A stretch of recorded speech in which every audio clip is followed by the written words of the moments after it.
네, 경제큐 오랜만에 찾아뵙습니다. 이제 본격적인 봄에 접어들었습니다. 추웠던 날씨가 풀리고 한낮에는 덥기까지 한데요. 봄철이면 우리를 괴롭히는 것이 바로 무기력증입니다. 이럴 때 건강기능식품 찾으시는 분들 굉장히 많을 것 같습니다. 정부는 제13차 경제활력대책위원회에서 모든 대형마트와 백화점에서 건강기능식품의 자유 판매를 허용하겠다고 밝히기도 했습니다. 오늘은 이 건강기능식품에 대한 얘기 한번 나눠볼까 합니다. 먼저 주식회사 오리아생명과학의 김재원 박사님 모셨습니다. 어서 오세요. 반갑습니다. 안녕하세요. 자연을 기점으로 건강한 삶을 영위하는 데 매진하고자 연구하는 이학 박사 김재원입니다. 네, 다음으로 한 분 더 모셨습니다. 국내 약초 전문가이신 천리향 선생님 모셨습니다. 어서 오세요. 안녕하세요. 자연치유의학을 연구하는 천리향입니다. 반갑습니다. 네, 그럼 지금부터 본격적으로 건강기능식품에 대한 얘기 한번 나눠보도록 하겠습니다. 먼저 제 상담부터 한번 시작을 해야 될 것 같은데 제가 요즘에 무기력증이 좀 왔어요. 봄철이다 보니까 낮에 되면 점심 먹고 나면 굉장히 무기력해지고 힘이 빠지고 이런 경우가 굉장히 많더라고요. 근데 봄철에 왜 이렇게 무기력증을 많이 느끼는 걸까요, 박사님?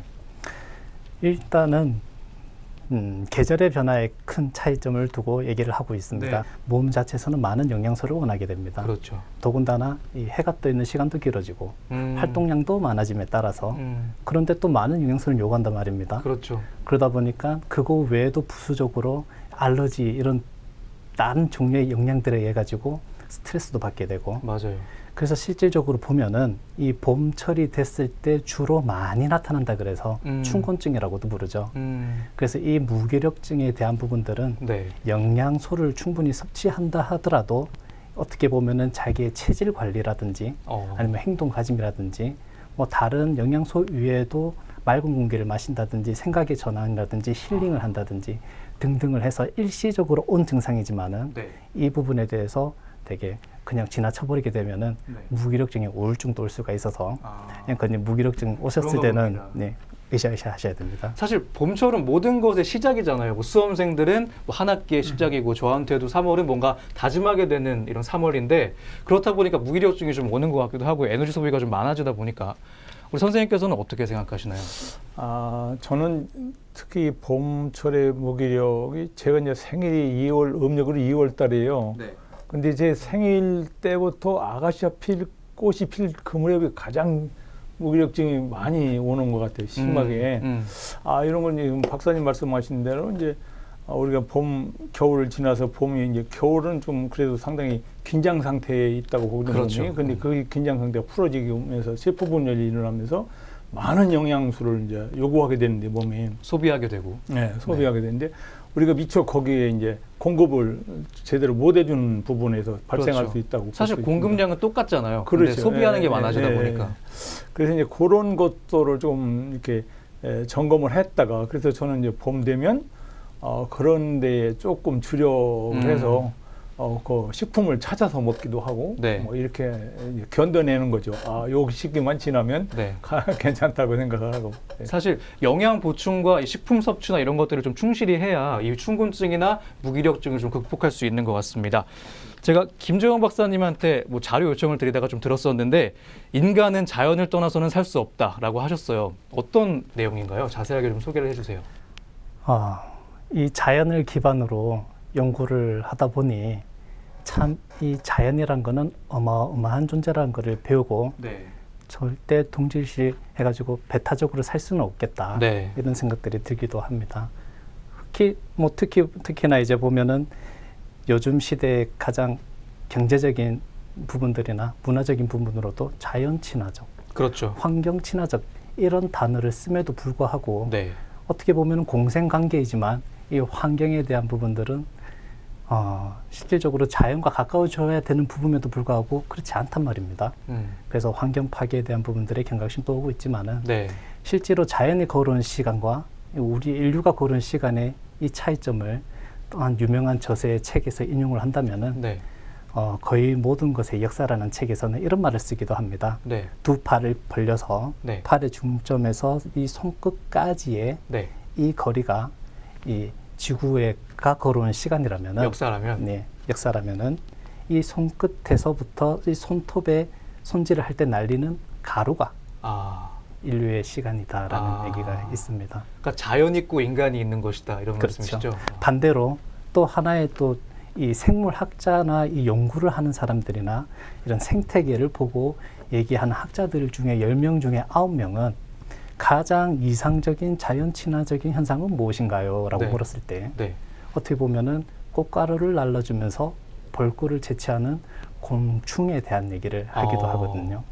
서로 주거니 받거니 할 수도 있지만은 이 자연과 인간, 우리는 자연을 너무나 이렇게 편하게 마시는 공기조차도 물조차도 너무나 편안하게 생각을 했지만은 그 소중함의 깊이는 다시 생각해 보면은 감사한 부분들이 많이 생기는 거죠. 알겠습니다. 우리 선생님도 자연에서 지금 살고 계시잖아요. 자연의 어떤 소중함이나 뭐 이런 거 동의하십니까?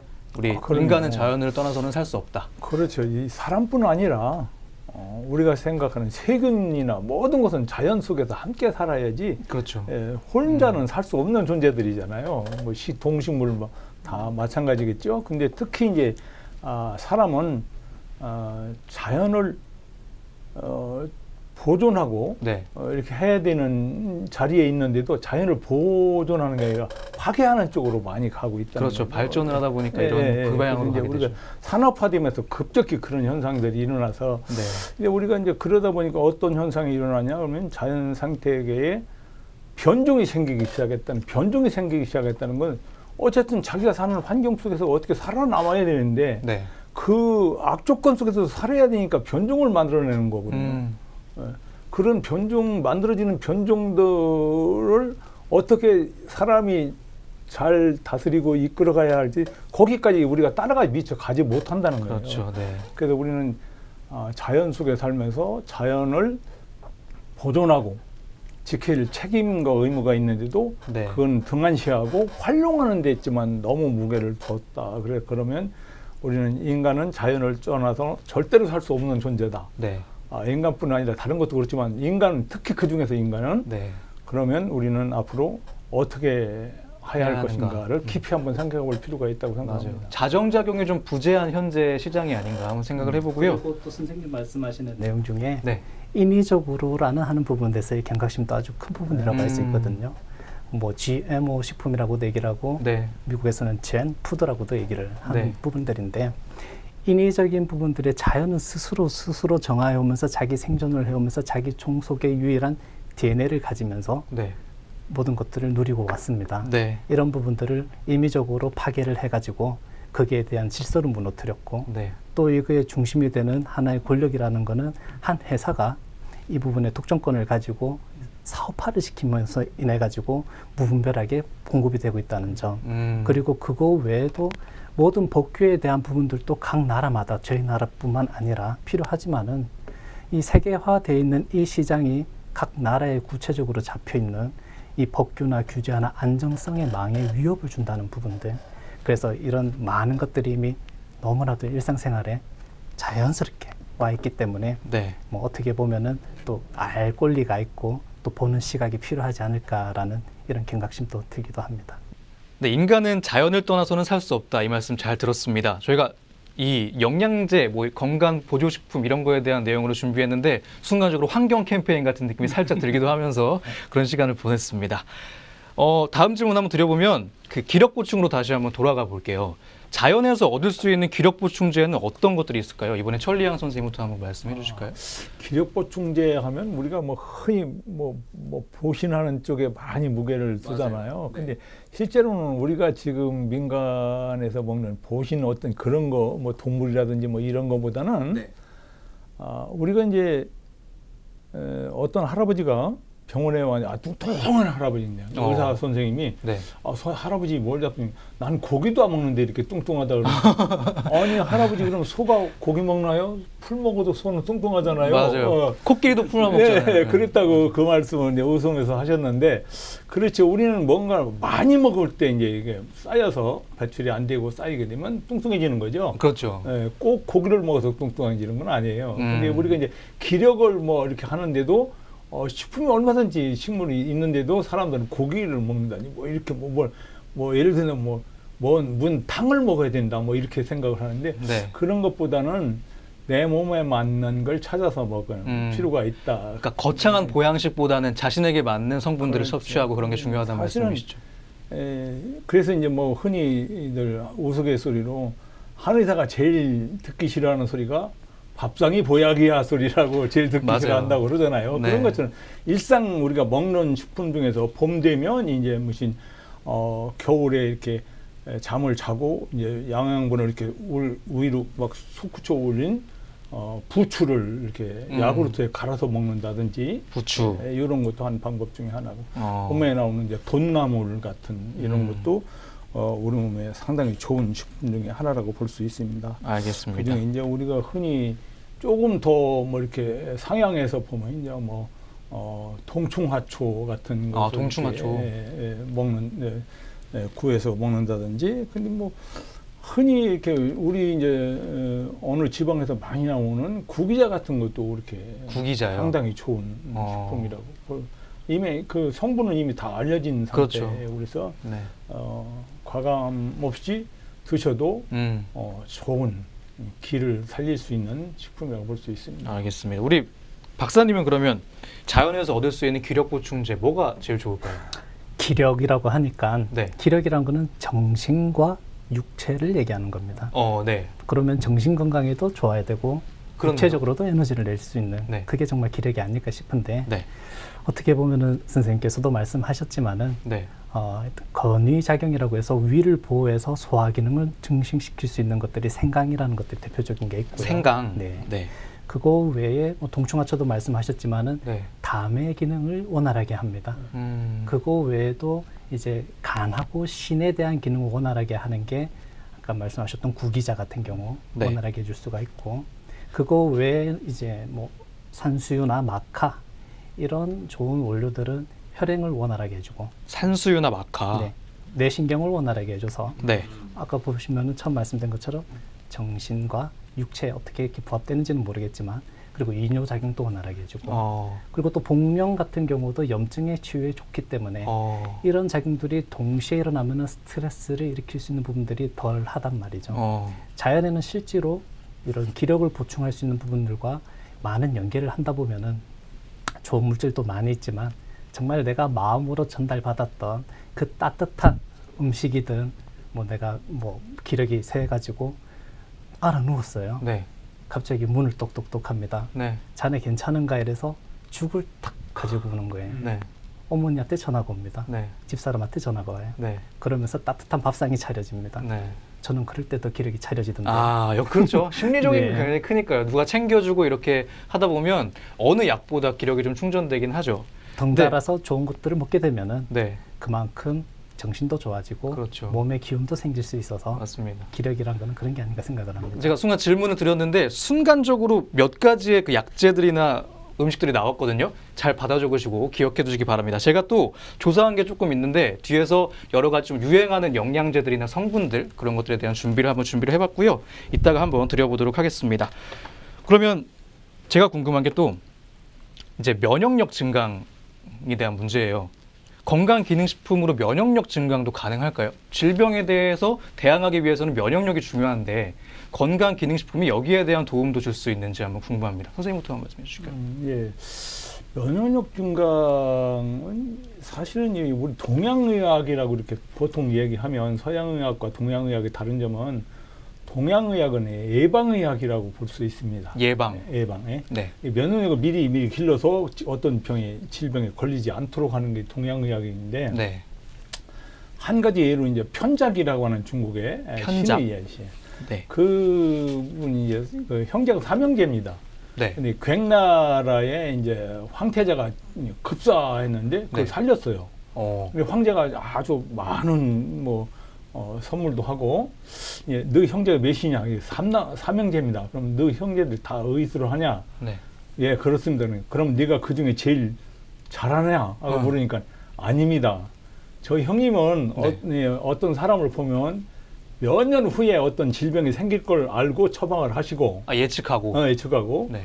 또 둘째 형님은 어떤 사람을 딱 보면 이 사람 지금 무슨 병에 걸렸구나 하고 처방을 하는데 저는 죽을 정도 돼야 처방을 합니다. 그랬다는데 네. 이건 뭐냐면 무슨 말이냐면 예방의학이 얼마나 중요한가를 얘기하는 거거든요. 네네. 근데 사실 돈은 죽을 때 처방하는 사람이 돈을 제일 많이 벌죠. 그렇죠. 위독한 상황이니까. 네, 위독한 상황이니까. 그런데 네.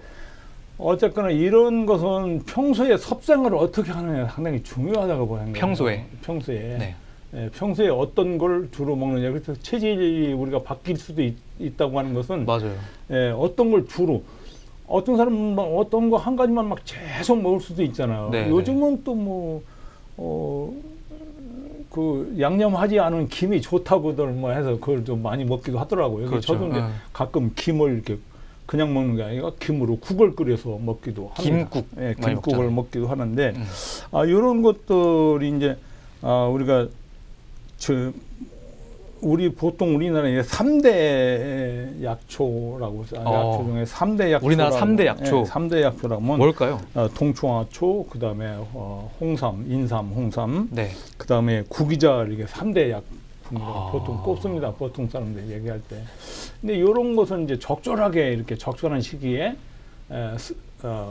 몸에 이제 들어갈 수 있도록 이렇게 약용으로 차로 늘 끓여 먹는다든지 이러면 특별히 뭐 어떻게 막 조제를 해서 먹지 않아도 네. 평상시에 차로 이렇게 마신다든지 이러면은 그게 이제 몸에 쌓여서 면역력이 증가되면서 질병으로부터 우리가 몸을 지킬 수 있다는 거죠.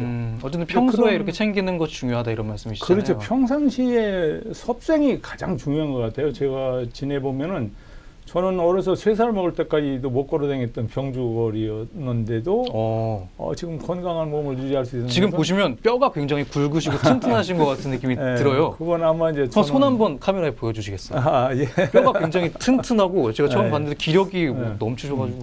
그래서 이제 이런 것은 이제 평소에 섭생이 가장 중요한 부분이다. 그래서 평소에 여러 가지로 이렇게 제가 이제 5살 때 아버지하고 겸상을 처음 했는데 그때 우리 아버님이 네. 밥상 위에 올라온 음식은 3번 이상 먹어라. 그래서 제가 고추장도 3번을 찍어 먹고 간장도 3번을 찍어 먹은 기억이. 한 음식에 3번 이상 이렇게 수저질을 해라. 그래서 지금도 밥 먹다가 이거 3번 먹었나? 습관적으로 습관이 굉장히 오래 이어지시는 것 같아요. 그래서 이제 그런 것들이 이제 건강을 면역력을 증강시킨다든지 미연의 방지를 하는 알겠습니다. 그런 것 같습니다. 우리 박사님께서는 어떻게 생각하시나요? 면역 기능이라고 그러니까 그 면역 기능에 대한 테스트를 할 때는 바이오마커가 16가지 종류 이상으로 인해 가지고 검증이 들어갑니다. 네. 그리고 면역 기능 증진이라는 얘기를 할 때는 어떻게 보면은 면역 기능이 저하된 면역 기능을 증진시키는 것도 해당되지만은 과도한 면역의 체계를 조절하는 것도 여기에 해당되는 범죄거든요. 그러면은 어떻게 이 부분들이 메커니즘에 의해 가지고 조절이 되는지, 외부의 인자에서 어떻게 반응을 하는지, 그럼 이 시스템에서 흘러가는 경로는 어떻게 되는지가 아까 16가지 바이오마커 안에 들어가는 주된 목적인데 건강기능식품이라고 하는 이 정의 자체가 그리고 많은 분석과 연구에 의해서 고시를 하고 있지만도 또 개별 인증용으로도 나오고 있지만 실질적으로는 이 인체에서 건강을 증진시킬 수 있고 여기서 유용한 성분들이 검증과 검증을 통해서 이 부분이 제조 가공이 된 부분에 식품의약안전처에서 인증한 부분을 건강식품이라고 합니다. 그래서 실질적으로는 효능이 이렇게 있다라고 검증된 부분들을 가지고 야 너는 면역력이 있는 식품이야 라고 지정을 하기 때문에 그것도 그 외에 많은 연구 데이터들에서도 다양한 면역 기능 증진에 대한 보고들이 많이 나오고 있는 부분들이 있어서 실질적으로는 효과가 있다라고, 그리고 당연히 효과가 있는 부분들을 잘 활용하면은 더 건강해질 수 있다라고 생각을 합니다. 알겠습니다. 그러면 좀 더 구체적인 얘기로 들어가 보면 스트레스 개선에 대한 내용인데 스트레스는 만병의 근원이라고 하잖아요. 저도 요즘에 스트레스를 굉장히 많이 받아가지고 자연에서 얻을 수 있는 스트레스 완화 음식에는 또 어떤 것들이 있을까요? 이번에 박사님부터 한번 말씀해 주실까요? 보통 이제 보면 많이 먹고 우리가 흔히 일상생활에서 접하는 티 종류들, 차요? 네, 차 종류들. 흔히 보면 녹차가 대표적인데요. 녹차 안에는 우리 감마 아미노부티릭 액시드라고 하는 이제 아미노산의 일종의 가바라는 성분이 물질이 있습니다. 이 물질은 발효에서도 생성되는 물질이기도 한데 이 가바라는 물질 자체가 어떻게 보면 신경에 대한 안정작용 이런 것들을 도와줄 수가 있고 또 그 차 안에 들어가 있는 유용한 아미노산의 종류의 테아닌이라는 성분 같은 경우도 가지고 있는 우리 인체 뇌파 보면은 안정감을 유도시키는 알파파에 대한 부분들의 향상을 시키는 부분들이 있어서 안정감을 느끼게 네, 머리가 맑아지고 네. 뜬구름이 밑에 이렇게 둥실둥실 떠다니는 그런 느낌이 차분해지고 그다음에 편안한 숙면을 취할 수가 있고 그렇죠. 또 대표적으로 알려져 있는 게 우유 같은 경우도 우유요? 예, 잠이 안 올 때 우유를 먹어봐 이런 얘기가 괜히 나오는 게 맞아요, 아니고 맞아요. 실질적으로는 안에 많은 유용한 좋은 성분들이 들어가 있지 않습니까? 그래서 칼슘, 무기질 같은 경우에 대한 부분들도 신체에는 안정감을 갖다 주기도 하지만은 네. 안에 들어있는 우유의 위에 단백질에 관련된 부분에서 락티움이라는 성분이 있습니다. 락티움이라는 성분 때문에 가지고 있는 부분에서 안정감을 주고 네. 이 뭐 혈관에 대한 이런 부분들이 작용을 하게 되고 혈압에 대한 부분들을 작용을 하기 때문에 네. 오히려 보면은 마음이 포근해지는 부분들도 있고요. 그거 외에 또 다양한 것들이 있다면은 이제 아스파라거스. 아스파라거스. 네, 엽산이 들어가 있기 때문에 네. 신경계 쪽에 차분함을 유도할 수가 있고 네. 그거 외에 또 이제 제철 음식 먹으라고 그러잖아요. 맞아요. 과채류에 다양한 무기질하고 비타민이 들어가 있습니다. 네. 비타민계 중에서 비타민 C도 그렇지만은 비타민 6 같은 경우는 네. 말 그대로 신경계에 작용을 해서 기분을 좋게 하는 호르몬을 분비시키는 것을 가속화시켜 줍니다. 그래서 세로토닌이라는 얘기도 하고 네. 여러 가지 얘기를 하기도 하지만 숙면 유도 효과도 있지만 마음이 차분해지는 그런 부분들도 있죠. 그리고 또 한 가지 부분에 일상생활에서 접할 수 있는 게 어떻게 보면은 바나나 같은 경우도 바나나요? 네, 바나나 같은 경우도 마그네슘이 함유되어 있기 때문에 네. 실질적으로는 이 포만감도 있지만 안정감을 주는 역할을 하게 되고요. 신경에 작용을 하기 때문에 좋은 역할들을 또 할 수가 있고 그렇습니다. 근데 제가 느끼는 건데 이렇게 음식에는 들어가 있는 영양 성분이 이런 게 다 다르잖아요. 근데 만약에 그런 것들을 모아놓는 게 이제 건강기능식품인데 그런 것들도 효과가 있는 거잖아요. 그렇습니다. 그런 것들은 어떻게 효과가 생기는 건가요, 그러면? 실질적으로 많이 먹을 것이냐 조금 이렇게 정제해가지고 간편하게 먹을 것이냐가 지금 건강기능식품이나 영양보충제에 대한 핵심 키워드고요. 하지만은 자연에서 먹는 식품에서는 좋은 영양분도 있지만은 그 외에 부수적인 다른 좋은 유용성분들이 많이 함유되어 있습니다. 네. 그래서 더불어 좋은 거를 먹었을 때 느껴지는 그런 기능하고 하나에 국한돼 가지고 좋은 기능만 딱 손집어 가지고 먹는 기능들이 있어서 효과적으로 봤을 때는 건강기능식품이 훨씬 빠를 수가 그렇죠. 있죠. 이걸 다 먹다 보면 배가 불러서 못 먹을 것 같은 그런 느낌이 들더라고요. 듣다 보니까. 우리 선생님은 그러면 자연에서 얻을 수 있는 스트레스 뭐 해소 성분 이런 것들은 어떤 게 있을까요? 뭐 지금 박사님 말씀하신 대로 뭐 여러 가지 식품이 있을 많죠, 수 있어요. 네. 근데 흔히 우리가 접할 수 있는 식품 중에 하나 고구마 같은 것도 고구마요? 스트레스를 푸는 상당히 좋은 식품이기도 하고 또 우리가 이제 호두 같은 것은 호두. 뇌의 활성화를 줘서 스트레스를 풀 수 있는 거죠. 근데 저는 이제 이렇게 식품도 식품이지만 정신적인 문제 이런 것은 이제 스트레스를 사실은 안 받으면 되는 건데. 그럼 안 받으면 되는 거죠. 주도 안 받으면 되는데 그래서 네. 이제 우리가 이제 세상에서 가장 아름다운 섬 하와이보다 아름다운 섬은 그레도라는 섬인데 그레도. 네. 네, 그래도 괜찮아. 그래도 괜찮다. 그래도 괜찮아. 그레도라는 섬에 이제 미고사라는 절이 있다네요. 근데 그게 미고사라는 절이 미안해, 고마워, 사랑해. 이렇게 하면 스트레스가 어느 정도 이제 완화될 수 있는 부분, 정신적인 측면에서 보면. 네. 그런데 이제 우리가 늘 이런 걸 이렇게 알면서도 이렇게 하기가 쉽지 어려워요. 않습니다. 어렵습니다. 그래서 우리가 늘 먹어야 하는 것, 스트레스를 해소하게 먹는 중에는 이제 자몽 같은 것도 아까 이제 우리 박사님 성분을 잘 아시는 부분인데 자몽 같은 것도 도움이 많이 되기도 하고, 네. 그다음에 이제 야구르트에다가 이제 뭐 부추를 넣어서 갈아서 이렇게 먹는다든지 맛있을까요? 예, 괜찮습니다. 저는 이제 간혹 그걸 이제 저녁에 아침보다는 저녁에 저는 아침은 많이 먹고 점심 먹고 저녁은 거의 안 먹는 상태. 그러시구나. 이렇게 해서 이제 숙면도 하고 저녁을 안 먹으면 그러다 보니까 이제 스트레스도 자연스럽게 되는 그런 현상입니다. 알겠습니다. 제 얘기를 좀 해보자면 저는 홍삼이 들어간 그 건강 기능식품을 많이 먹어요. 근데 제가 듣기로는 홍삼에 들어있는 그 핵심 성분 어떤 게 좀 몸에 좋다고 들었거든요. 진세노사이드라고 하는데 이 성분에 대해서 박사님이 얘기를 좀 해주실까요? 진세노사이드. 네, 진세노사이드라고 하는 것은요, 이 홍삼을 진생이라고 그러고 배당체를 글리코사이드라고 얘기를 합니다. 네. 홍삼 배당체라는 얘기인데요. 이 배당체라고 얘기하는 거는 아주 간단한 거는 기능적인 성분이 하나가 있고 네. 여기에 당이 있습니다. 네. 이게 결합을 해가지고 유지하는 녀석을 배당체라고 얘기를 해요. 네. 그래서 진세노사이드는 홍삼하고 수삼 등의 인삼유에만 들어가 있는 삼류에 많이 들어가 있네요. 인삼유에만 들어있는 사포닌입니다. 유일하게 인삼유에만 다른 물질이나 이런 데는 없고 뭐 사포닌 계열이야 구조식으로 따지면 여러 가지가 있지만 홍삼 안에만 들어있는 인삼유에 안에만 들어있는 사포닌을 진세노사이드라고 얘기를 합니다. 그러면은 이 진세노사이드의 경우가 많이 들어있느냐? 그게 조금 들어있어요. 많게는 이제 1.64% 내지 네. 0.07에서 1.64% 정도로 아주 소량 들어있다라고 밝혀지고는 있는데요. 네.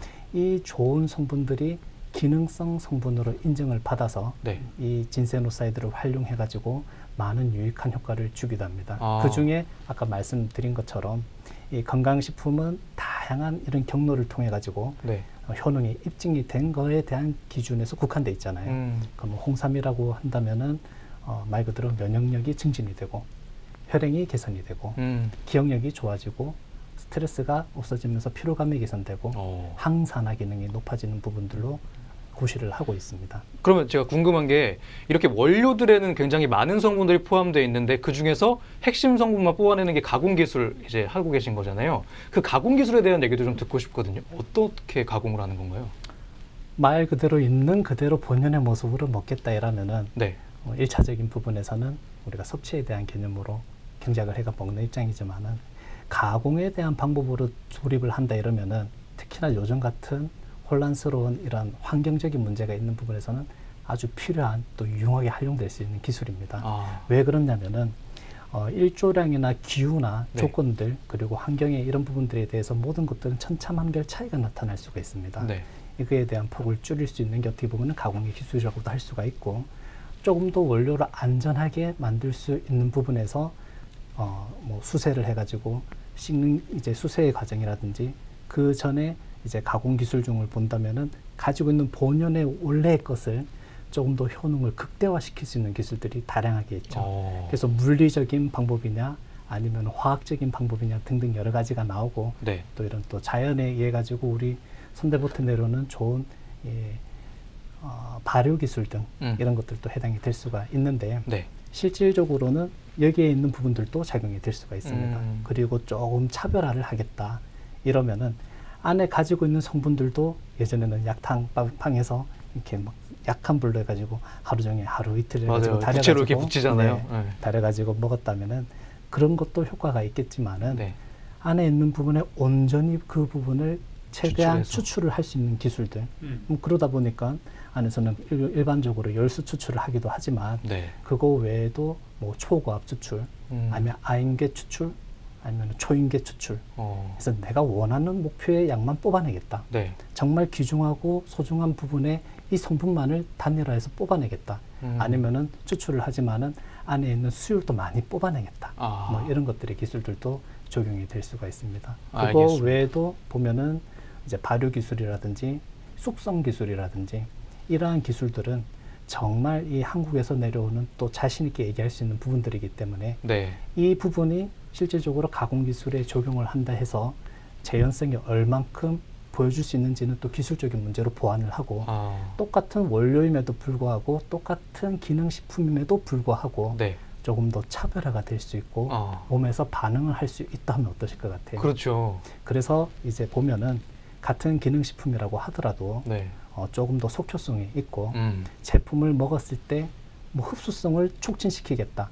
그리고 안전성과 안정성을 구비한 채 뭐 효력을 더 업그레이드 시켜가지고 받았을 때 더 효과를 받게끔 할 수 있게끔 하는 기술들 뭐 그런 것들이 가공 기술로 지금 활용이 되고 있습니다. 알겠습니다. 복잡한 얘기긴 하지만 어쨌든 그 추출된 것들을 모아서 만드는 것들이 이제 건강기능식품이 된다는 말씀이신데, 최근에 건강기능식품에 대한 수요가 굉장히 많아졌습니다. 그래서 저도 영양제를 몇 개 좀 챙겨 먹고 있어요. 근데 소위 유행하는 건강기능식품이라는 게 좀 요새 시대에 따라 달라지는 것 같거든요. 근데 요즘에는 제가 요즘 유행하고 있는 영양 성분들을 좀 모아서 좀 준비를 해봤는데, 먼저 아르기닌 가볼게요.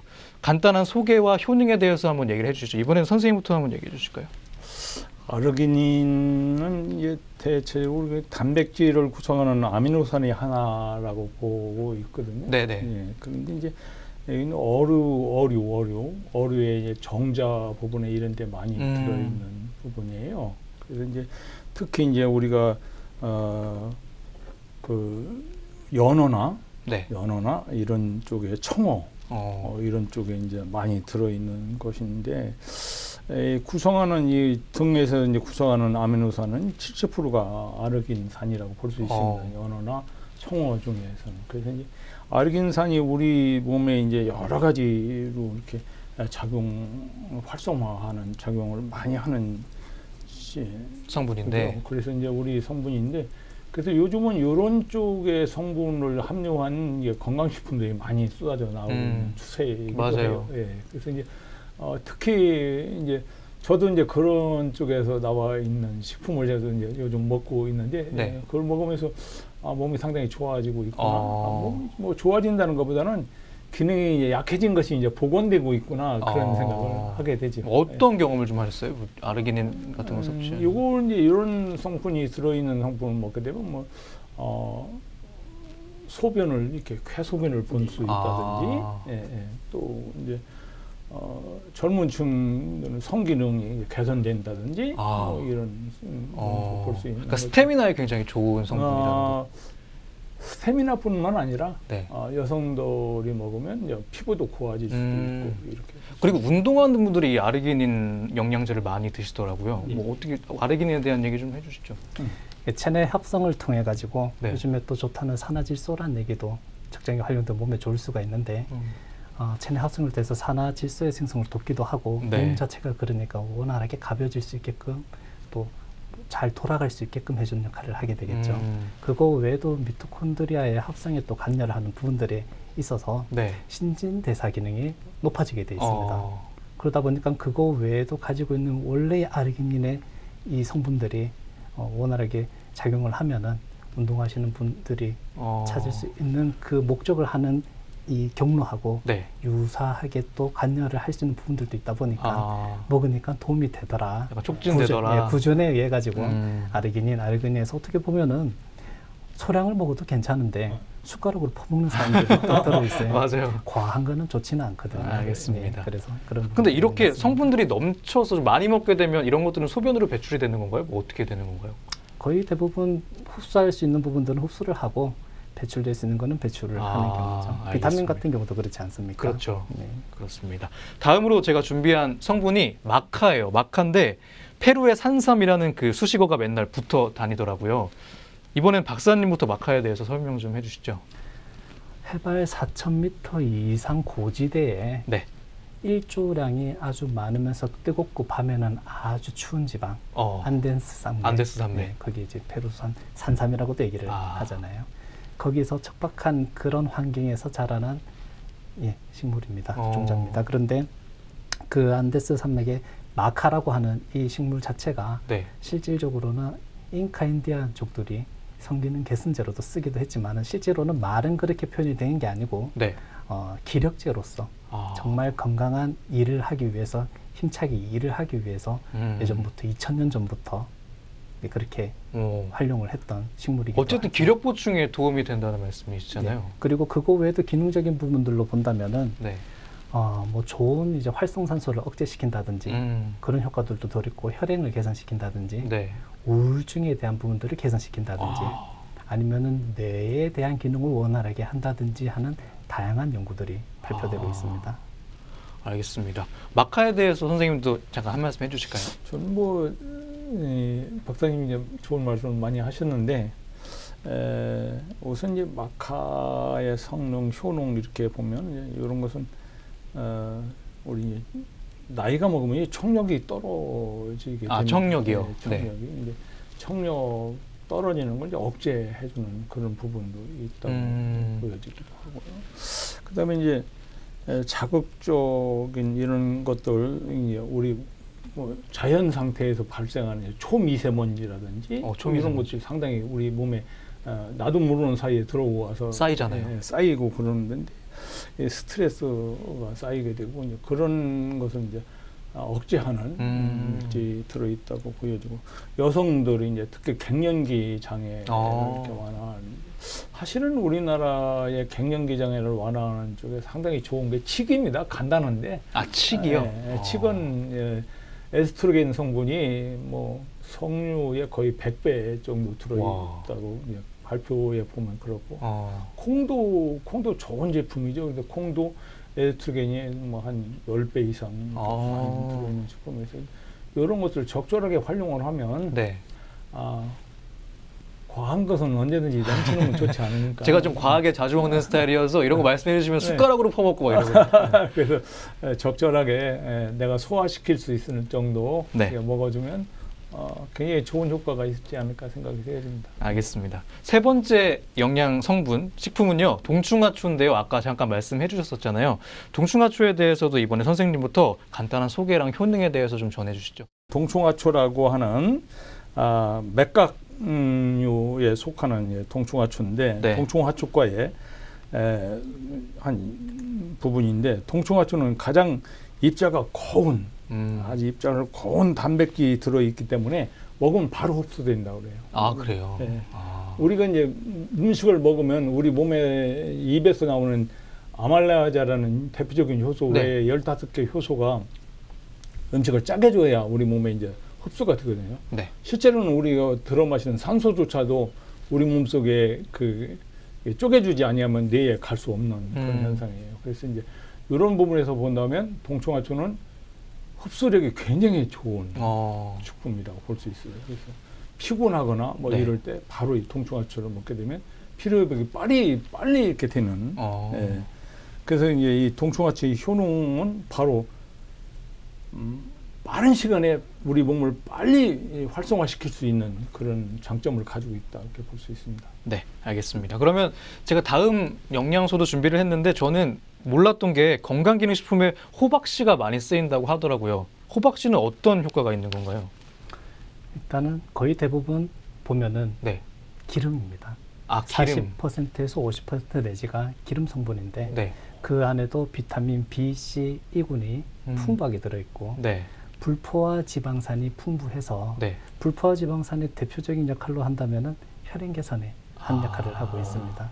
그래서 호박씨에 대한 부분들의 식품의 활용도는 어떻게 보면은 다른 식품군하고 다른 원료하고 같이 썼을 때 어떻게 보면은 유화작용도 있겠지만은 좋은 성분들에게 잘 어우러져 가지고 기능을 증폭시킬 수 있는 역할을 돈독히 하더라라는 측면에 있어서 활용을 하게 되면은 건강에 유익하게 도움이 될 수가 있습니다. 알겠습니다. 그러면 저희가 이렇게 4가지 성분과 영양소에 대해서 한번 알아봤는데, 다음은 영양제를 향한 좀 오해와 편견 같은 내용들을 한번 준비해봤습니다. 첫 번째로 제가 궁금한 것 중에 하나인데, 우리에게 질병이 발생을 하잖아요. 근데 이것들은 유전적일까요? 아니면 후천적인 게 강할까요? 우리 박사님은 어떻게 생각하세요? 질병의 근본은 유전적이다, 면역학적이다. 그리고 질병의 근본으로 봤을 때 수치학적으로 계산을 많이 합니다. 그러면 인체에 대한 면역은 뭐냐? 인체의 면역은 또 이거와는 동떨어지게 심리적인 부분들에 국한이 돼 있고 그 안에 사회적, 문화, 환경적 이런 것들이 되게 큰 비중을 차지하고 있습니다. 어떻게 보면 이제 와서 이 집안의 내력은 유전적인 영향이 있어서 우리 집안은 이런 내력이 있어서 나 좀 조심할 거야 라는 사람들은 관리를 하게 될 거고, 무분별하게 환경 공해가 심해지면서 알 수 없는 질병들이 자꾸 온단 말입니다. 선생님 말씀하셨던 것처럼 이제 조류독감의 피해 말고 광우병부터 해가지고 사스 뭐 여러 가지 것들이 자꾸 진화를 하고 있단 말입니다. 후천적인 부분에서 영향으로 왔을 때에 대한 대비 자세는 또 계속 기술은 발달함에도 불구하고 항상 후차적인 방어를 하고 있습니다. 그래서 선천적인 부분들은 관리를 한다 하고 후천적인 부분들은 또 대비를 한다 하더라도 선천적이냐 후천적이냐 기준을 따지기에는 모호한 것 같고 어떻게 보면은 후천적인 영향에서 오는 생활 식습관의 불균형에 의해서 오는 이유 병명 없는 병들이 너무나 많이 생겨서 후천적인 부분들은 조심해야 되겠다. 선천적인 부분은 관리를 잘 해야 되겠다. 이런 생각을 합니다. 알겠습니다. 우리 선생님께서는 어떻게 보시나요? 질병은 후천적일까요? 선천적일까요? 글쎄, 저 요즘 병원에 가면 의사들이 꼭 묻는 게 가족력을 묻더라고요. 맞아요. 그건 선천적인 거라고 이렇게 말씀을 드릴 수가 있겠죠. 근데 네.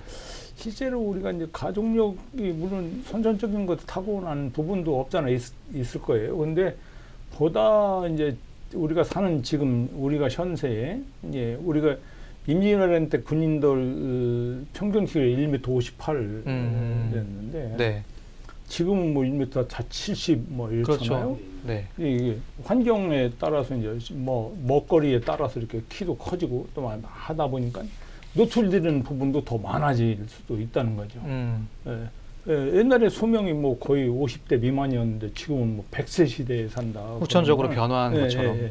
그래서 후천적으로 자기 이제 개인적으로 이제 사람들이 자기 몸을 돌보는 쪽에 많이 이제 무게를 두게 되고 그러다 보면 식품이라든지 또 이렇게 요즘 쏟아져 나오는 건강식품 같은 걸 선호를 해서 네. 나는 이걸 먹었더니 몸에 맞더라. 다른 사람 몸에 맞았다고 내 몸에 맞는 건 아니잖아요. 그렇죠. 근데 한번 먹어봐? 뭐 이런다든지 내 몸에 맞는데 어떤 사람이 먹으면 나는 그게 잘 안 맞는 것 같아? 그럴 수도 있죠. 그렇죠. 이렇게. 체질이 다르니까. 예. 그래서 선천적이냐 후천적이냐고 하는 것은 뭐 사람마다 다 다를 수도 있고 네.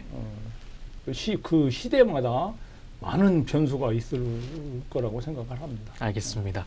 그리고 다음 질문인데 혹자는 그 영양제나 건강기능식품의 효과는 위약 효과일 뿐이다. 플라시보 효과일 뿐이다라고 얘기하는데 박사님 어떻게 생각하세요? 위약 효과일 뿐일까요? 영양제 개발자님께 이런 걸 여쭤보는 게 조금 그렇긴 한데 그런 사람들도 굉장히 많단 말이죠. 재밌는 사건이 있다면은 네. 사람의 몸은 참으로 신비하더라는 거거든요. 네. 스스로 자정 능력을 하고 자연 치유를 한단 말입니다. 네. 그런 과정에서 어디에 대한 부분에 국한이 돼서 효과가 나타나느냐 연구를 해보니까 네. 신경계, 소화계, 순환계, 근육계, 호르몬계 등등에서 다 역할을 한단 말이죠. 그러면은 정말 내가 이 식품이든 음식이든 다른 좋은 물질을 심리 효과로 이거 정말 나한테 효과가 좋을 거야 이러면은 그래도 효과가 있단 말입니다. 하지만은 실질적으로 몸은 자각을 하지 못하지만은 잔악계나 네. 안에서 있는 열심히 이렇게 움직이고 있다. 하는 이런 세포들과 이 똘똘한 이런 몸에 유익한 좋은 효소들은 활동을 원활하게 하고 있습니다. 그래서 네. 좋은 물질과 좋은 것들을 섭취하게 된다면은 그게 합당한 역할도 하게 되는 건 당연한 것들이고요. 다만 반대로 네. 좋은 거를 먹음에도 불구하고 좋은 생각을 못하거나 네. 좋은 생각을 하지 못하고 부정적이라면은 약효는 아까 저도 말씀드린 것처럼 이런 몸 안에 뇌파부터 해서 움직일 수 있는 사이클의 경로도 상당한 비중을 차지하기 때문에 그래서 정말 믿고 그다음에 감사한 마음으로 섭취를 하는 경우가 저는 더 효과가 좋은 부분들이 있었다고 생각을 합니다. 알겠습니다. 우리 선생님께서는 어떻게 보십니까? 건강기능식품은 위약 효과 때문일까요? 그냥? 저는 이제 항암제 가장 좋은 항암제는 마음이라고 이렇게 말을 합니다. 마음. 내가 요거 정도는 뭐 고칠 수 있다. 저도 이제 40대에 뇌종양을 알아서 그러셨어요? 서울대학교에서도 이제 수술을 포기해야 하고 이제 그런 때에도 내가 이걸 먹으면 충분히 나는 생명을 연장할 수 있겠다. 네. 나 스스로 믿음 속에서 이제 약을 먹기 시작했는데 자연 치유밖에 없잖아요. 수술을 못 하니까. 자연 치유를 하셨어요? 네. 그래서 자연 치유밖에 없으니까 요것만이 나를 살 수 있다라고 생각하니까. 그러면 그때 했던 방법들 좀 얘기를 해주면 안 될까요? 그때 이제 저는 이제 여러 가지 약초가 있었는데 제가 이제 우리나라에도 많이 독일에 한번 그때 갔더니 독일 사람들이 그 약초 세미나에서 그 약초만 3일 동안 그 발표를 하더라고요. 약초에 대한 효능이나 뭐 이런 거에 대해서요? 저기 우리나라에도 있는데 근데 우리나라 게 독일 거보다 효능이 더 좋대요. 10% 정도 더 상향된 죽순인데 그것도 너무 좋은데 그래서 이제 저도 이제 우리나라에 와가지고 그걸 채취하러 이제 강원도에 갔어요. 네. 그 약초가 뭘지 지금 너무 궁금한데 말씀을 안 해주셔가지고. 너무 갔는데 참나무 꽃마리에 붙어 있어서 도저히 나무로 올라갈 수가 없어요. 제가 네, 참나무 어렵더라고요. 그래서 제가 이제 산에 대한 공부를 조금 한 사람이어서 그 산이 이제 마대산이라고 1000m 되는 산인데 1000m 꼭대기에 올라가면 나무가 못 크니까 받고 올라가서 딸 수 있겠다. 그래서 자루를 들고 이제 1000m 올라갔어요. 올라가서 정말로 나무 가지를 받고 올라가서 딸 수 있더라고요. 그래서 이제 욕심껏 따기는 한 자루를 땄는데 이걸 메고 오다가 무거우니까 끌고 오다가 밑에 내리니까 자루가 다 찢어질 정도로. 그래서 이제 그것을 이제 그냥 끓여서 먹는 거 처음에는 그냥 끓여서 먹다가 나중에는 그 물로 밥도 해 먹고 그 물로 국도 끓여 먹고 살아야 되니까. 그러다가 이제 생각하는 것이 아까 우리 박사님 말씀하신 효소를 만들어 먹기 시작했죠. 효소 발효액을. 근데 효소 발효액을 만들려면 3년 3개월이 걸려야 되거든요. 3년 3개월 동안은 끓여서 계속 먹고 이렇게 하다가 3년 3개월 후에 이제 효소 발효액을 이제 만들어서 이제 지금도 제가 먹고 있는 중입니다. 그래서 그게 뭔가요? 얘기해도 괜찮으면 겨우살이라는 식물입니다. 겨우살이. 프랑스나 독일 같은 데서는 옛날에 신을 관장하는 사람만이 그 나무를 딸 수 있을 정도. 그 나무를 채취할 때는 황금으로 만든 낫을 썼다고 할 정도로 신령스러운 나무 중에 하나예요. 근데 우리나라에도 많이 있습니다. 지금 요 근래는 이제 꾸집 원래는 그 상기생이라고 하는 건데 상기생이라고 할 때는 뽕나무에 붙어 있을 때 상기생이고 보통 일반 이게 참나무에 붙어 있는 건 겨우살이라고 얘기하는데 아까도 말씀드렸지만 이제 그거하고 이제 생강나무라고 하는 봄에 일찍 나무 중에서 꽃을 가장 먼저 피우는 나무인데 잘라서 냄새를 맡으면 생강 냄새가 나요. 그 나무는 이제 피를 막고 깨끗하게 하는 성분이 많이 들어 있어서 그 나무 잘라서 이제 저는 그걸 많이 심었습니다. 아예. 재배를 하신 거예요? 네, 재배를. 산에 가서 잘라오기가 미안해서 이제 아예 딱 심어서 제가 필요한 만큼 또 필요한 사람들 있으면 잘라가라고 하고 이제 그렇게 하는데 그런 것들 제가 이제 한 5년쯤 3년쯤 먹었을 때 머리가 안 아프기 시작하더라고요. 그래서 나중에 이제 병원에 연락을 해서 내가 비가 오는데 머리가 안 아프다 그러니까 와보라 해서 찍어봤더니 이거 가운데 중지 한마디만한 게 있었는데 이게 이제 땅콩만한 게 줄었어요. 그러면 이건 뭐 문제 없겠다. 그래서 이제 계속 먹어서 5년 만에 이걸 완전히 없애는 지금 흔적조차도 없어지는 그런 효과를 봤습니다. 알겠습니다. 겨우살이로 굉장히 큰 효과를 보셨네요. 네, 그렇다고 하죠. 그런데 뒤늦게 제가 동충하초라는 게 좋다는 걸 뒤늦게 알았어요. 그래서 이제 그 뒤에 이제 동충하초 얘기를 했더니 어떤 분이 자기가 동충하초를 그 선생님 잡수신다면 내가 그냥 드리겠습니다 그러더라고. 그때만 해도 굉장히 비쌌거든요. 요즘은 막 많이 쏟아져 나오는데 그때는 진짜 귀했대요. 근데 선생님 잡수 끝내고 그냥 드리겠습니다. 그래서 여주에서 재배하는 분이었는데 그래서 그걸 이제 공급해서 그걸 이제 같이 함께 먹어서 요즘은 뭐 다른 문제 없이 아주 건강하게 잘 지내고 있습니다. 알겠습니다. 겨우살이가 이 항암에 좋다는 점까지 오늘 플러스로 전해드리도록 하겠습니다. 제가 이제 궁금한 게 우리나라가 이제 고령화 시대가 됐잖아요. 근데 그러면서 바이오 헬스케어 산업 쪽도 좀 변화했을 거라고 생각이 들거든요. 박사님께서 우리나라의 바이오 헬스케어 사업이 어떻게 변화했는지 좀 요즘에 짚어주실까요? 대부분 고령화 사회라고 하면은 선진국들은 이미 경험을 했거나 지금 또 큰 이슈로 다가오고 있는 부분들로 해석이 되고 있습니다. 그리고 이 고령화 사회가 되다 보니까 실질적으로는 정말 헬스케어에 대한 부분들이 치유학적인 부분이 강조됐다면은 지금 치유 플러스 서비스가 붙어버렸어요. 그래서 그러한 부분에서 복합적인 케어를 해서 정말 좀 무병장수할 수 있게끔 하고자 하는 정책적인 부분들이 노력이 되고 있는 부분들은 또 하나의 한편이고 식품 사업이나 지금 전반적으로 이루어지고 있는 내역들의 부분에서는 이렇게 접할 수 있는 부분들이 되게 용이해졌다는 겁니다. 좋은 성분들은 더 빠르게 접할 수 있게 된 부분들이 있고 네. 그러다 보니까 좋은 성분들과 좋은 기능 부분들은 계속 연구가 되면서 계속 발전이 되고 있고 그거 외에 주기적으로 상시적으로 평가를 해서 이 부분이 안정성이 있는지에 대한 부분들을 검증을 해가면서 조금 더 이 부분에서 고령화 사회에 대한 이 헬스케어 산업의 서비스를 부과할 수 있는 부분들로 보충이 되고 있고 행여나 뭐든지 기능성 해가지고 건강하게 하겠다라는 이런 트렌드가 잡히다 보니까 네. 예전에는 쉽게끔 이 약국에서 얻어 먹었던 좋은 성분들이 우리 식생활에서 먹는 행여나 과자에서도 먹게 되는 이런 산업적 부분들이 덩달아가 변화가 되고 있죠. 네. 다만 고령화가 되는 이 속도에 대한 부분들의 경각심을 느껴보면은 정말 이 부분에 대해서는 정책적인 부분들이 보완이 돼야 되겠다라는 네. 생각이 듭니다. 그러니까 이제 앞으로의 과제인데 우리나라의 이 고령화 산업, 바이오 헬스케어 산업이 어떤 위치에 와 있는지에 대해서 좀 궁금하거든요. 우리나라 어떻게 발전하고 있을까요, 지금? 실제로 고령화라는 얘기가 나왔으니까 네. 65세 인구의 전체 비중의 7% 이상을 고령화 사회라고 그럽니다. 네. 그리고 14% 이상을 고령 사회라고 그러고 네. 22% 정도 되는 부분에서 네. 초고령으로 진입하나요? 20% 정도 되는 부분에서 이제 초고령화 사회라고 얘기를 하고 있는데 네.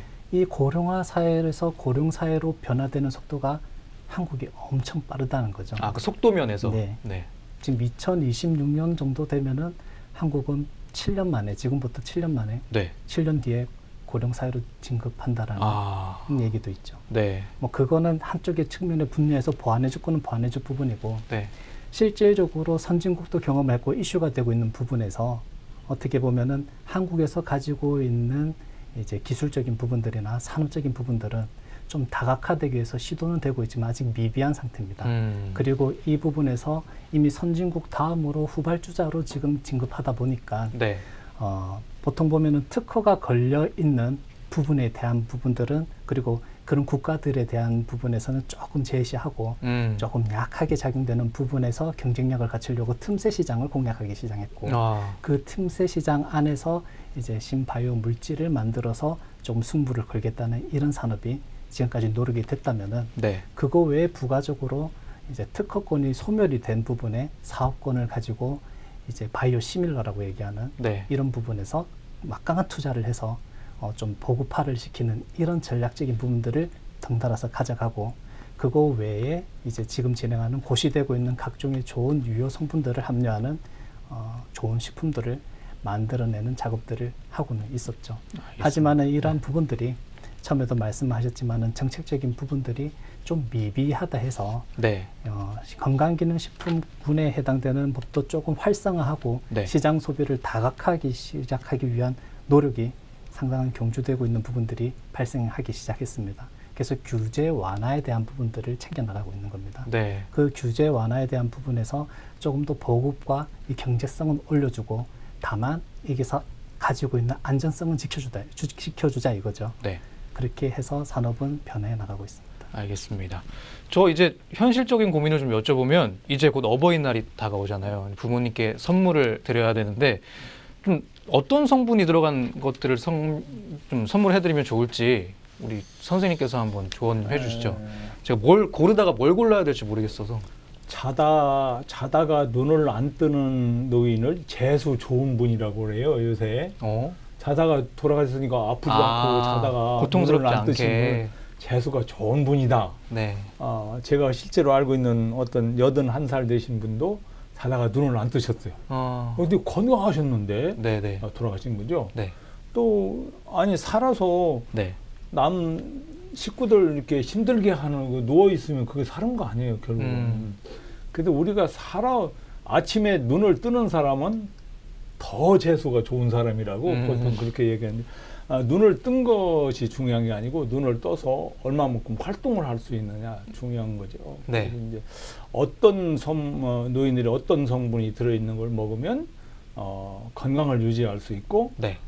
건강한 것만큼 사회에 공헌하는 어른들로 살 수 있는지 네. 나이가 많이 먹은 사람이 어른이 아니고 네. 사람이 해야 할 일을 하는 사람이 어른이거든요. 그래서 우리가 보통 3살 먹은 아이한테도 배운다 그러잖아요. 네. 예, 그런 것처럼 우리가 실제로 옛날에 어떤 할아버지가 마을 동구박 앞에 와서 이제 이렇게 여름에 이렇게 앉아 계신데 아이들이 와가지고 할아버지 와서 할아버지 옛날 얘기 해주세요. 그러니까 할아버지 옛날 얘기 잘 모르는데 그러니까 그럼 할아버지 젊었을 때 얘기요. 아 그래? 할아버지 그래 할아버지 젊었을 때 내가 이웃마을 처녀한테 결혼하자고 했는데 그 처녀가 소 5마리하고 말 2마리를 그려주더라. 그래서 그걸 사갖고 오라는 줄 알고 8가지 평생 일을 했는데 아직도 1마리 못 샀다. 그러니까 아이가 이렇게 딱 보더니 할아버지 그거 2말 말고 오선데? 아이가 센스가 대단한데요. 그러죠. 요즘 그러면 그 아이가 스승이죠. 네. 우리가 나이 먹었다고 스승은 아닌 것 같아요. 그러면 나이 먹어서 몸은 어차피 늙어지는 거잖아요. 네. 그 늙어지는 몸을 그래도 건강을 유지할 수 있는 이게 자다가 안 일어날 정도까지 건강하게 가는 식품들이 아마 지금 여러 가지 데서 많이 나오는 걸로 제가 알고 있습니다. 특히 네. 이제 유망 특허 기술 바이오 부분 대상을 받은 회사에서도 네. 그런 제품이 나와서 사람들이 먹고 상당히 저도 그 제품을 먹고 있는데 네. 아주 좋은 성과를 거두고 있는 제품이 있습니다. 아까 뭐 마카나 아르기닌 이런 거 들어간 것도 괜찮겠죠? 거기에 보면 전부 그런 게 들어있어요. 그 회사에서 나온 네네. 제품 속에 보면 네. 뭐 동숭아주도 들어있고 구기자도 들어있고 뭐 많이 우리가 보통 알고 있는 좋은 것도 있고 외국에서 수입 들어온 제품까지 네네. 들어있는 걸로 알고 있습니다. 알겠습니다. 우리 그러면 마지막으로 박사님께서 시청자 여러분께 건강기능식품을 선택할 때 이것만은 주의해라 이런 것들 좀 말씀해 주시죠. 워낙 많은 정보의 홍수 속에 있기 때문에 어떻게 보면은 체질적인 부분들도 있을 거고 그러면 식품에 해당되는 기능들도 잘 확인을 하고 먹어야지 도움이 되는 부분들도 있을 겁니다. 네. 그래서 어떻게 보면은 건강기능식품이라고 함에 있어서 무차별적인 다량으로 먹으면 건강에 좋을 거야. 이거는 오히려 과요불급이라는 얘기를 드리고 내 몸에서 필요한 거는 본인이 스스로 압니다. 정말 좋은 물질, 원료들, 식품들이 다량 있지만도 자신이 목마를 때 마시는 물 한 컵만 못하다는 얘기가 있죠. 그래서 정말 자기가 원하고 먹고 싶은 것들은 네. 또 먹고 스트레스도 해소하고 활동을 하되 특이한 뭐 상품의 군을 선택해야 된다 하면은 자신이 원하고 또 이런 부분들이 정보적인 부분들로 잘 이해를 하면은 거기에 따른 부작용은 거의 뭐 미미하다마는 네. 최소한 하면서 건강한 삶을 갖고 나갈 수 있는 데 상당한 도움이 될 수가 있을 겁니다. 알겠습니다. 오늘 두 분과 이렇게 건강 기능식품에 대한 얘기 한번 나눠봤습니다. 두 분 오늘 귀한 시간 내주셔서 감사드립니다. 고맙습니다. 네, 이렇게 두 분 모시고 건강 기능식품에 대한 얘기 한번 나눠봤습니다. 마지막에는 얘기했던 것처럼 무기력해지는 봄에 부모님께 저도 기력 보충하시라고 건강 기능식품 한번 선물해 보는 것도 좋을 것 같습니다. 네, 경제큐 오늘 준비한 시간 여기까지입니다. 저는 다음 시간에 더 좋은 내용으로 찾아뵙겠습니다. 고맙습니다.